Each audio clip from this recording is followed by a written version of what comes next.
Hey guys, I'm Julia Alcocer here for Sneak Peek, and we're interviewing the producer and cast of Domain. Stay tuned. I was just thinking, like, what could an interesting story be that's just in one room? And I just started building it out from there and applying, things that I thought were interesting, social media, isolation, what people's past, like what people hide, what people say, telling the truth. And just built it out from there. The script original draft was, I wrote it in 2010, so it was a long process of just like revising and figuring it out, and then even once we started shooting, a lot of it changed, and just like figuring out like who these characters really are. Yeah. You mentioned social media.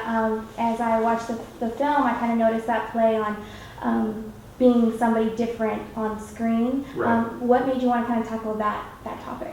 Well, especially like in the last couple of years, I just feel like the increase in like visual harassment, especially of people, and like bullying online, and like those kinds of interactions, like what inspires people to act so differently and so viciously with somebody that they don't know, or somebody who's like remote, as opposed to some, like, when they would never do that to somebody in the same room with them. We shot green screen for all the other actors, and then one person took a turn in the bunker. So I think what helped a lot is a lot of times when we had like a very intimate scene, or like just me and her in a scene, I would actually like sit, off camera, or she would, instead of doing we had like a box, right? Like a little voice box, and everybody else would sit behind the green screen, and then it would record, and all you could see was the screen. But I think that helped with our chemistry on camera for sure, was being there and just hearing their voice, But you're basically acting by yourself the whole time, so.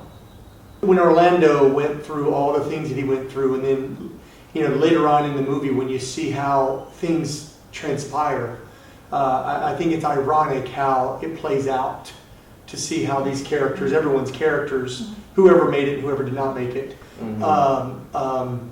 react when they see the final scene. Mm-hmm. I think what was so exciting about this film for me was the way that a survival story sparks your imagination, and you can't help but put yourself into these characters' shoes and think, what would I do in this, Right. in their very same circumstance? And if you had the opportunity to reinvent yourself, would you take that chance? Mm-hmm. And because they have no other information about their past from any other person besides these 6 other individuals, it really says something to our current social media world, where you can create this persona that is to your liking. And it's amazing that, like with my character, I don't know if I would necessarily be that, as we just discussed earlier, I don't know if I'd necessarily be that brash if I was face to face. Because am I really that tough? Right. Or am I just that tough on the screen? Mm. Because that's what happens. It's the cyberbullying aspect of, I'll say whatever I can because I know you can't get to me. Mm-hmm. So it's an interesting view of that. And how did Denver feel when at the end as well? How did he feel about Phoenix? Is he still in the military? See, you're asking these questions. I think he really loves. I think he really loves her, and I think, obviously, without giving too much away, I think there's a fiber in him that's intrigued by all women and the chase and all that. But I think